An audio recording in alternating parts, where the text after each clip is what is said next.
اور اسی طرح روزے بھی رکھے جاتے ہیں۔ یوم عرفہ 9ویں ذی الحجہ کا روزہ، اس کے بارے میں رسول اللہ صلی اللہ علیہ وسلم فرماتے ہیں کہ مجھے امید ہے کہ یہ ایک دن کا روزہ 2 سال کے گناہوں کا کفارہ بن جائے گا۔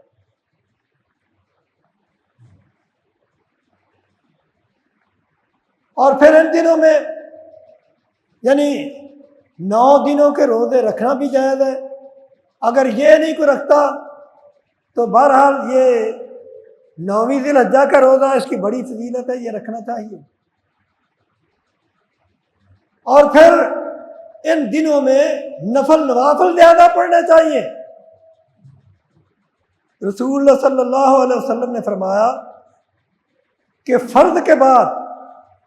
اگر کوئی نفل پڑھتا ہے تو اللہ تعالیٰ فرماتے ہیں نفل پڑھنے والا،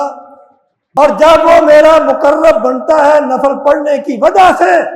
تو میں اس کے کان بن جاتا ہوں، اس کی آنکھیں بن جاتا ہوں، اس کا ہاتھ بن جاتا ہوں، اس کا پاؤں بن جاتا ہوں، اور وہ جو مجھ سے مانگتا ہے میں دیتا ہوں، جو مجھ سے مانگتا ہے میں دیتا ہوں۔ اگر کچھ اپنے رب سے مانگنا چاہتے ہیں کہ ان آنے والے دنوں میں نفل نوافل پڑھیں اور اپنا رب کا قرب حاصل کریں اور اس کے بعد اللہ سے دعا کریں، اللہ تعالیٰ رسول اللہ نے فرمایا کہ ان نفلوں کے بعد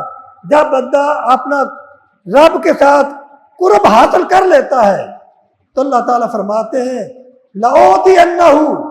مَا سَأَلَ، جو وہ سوال کرے گا میں اسے عطا کروں گا۔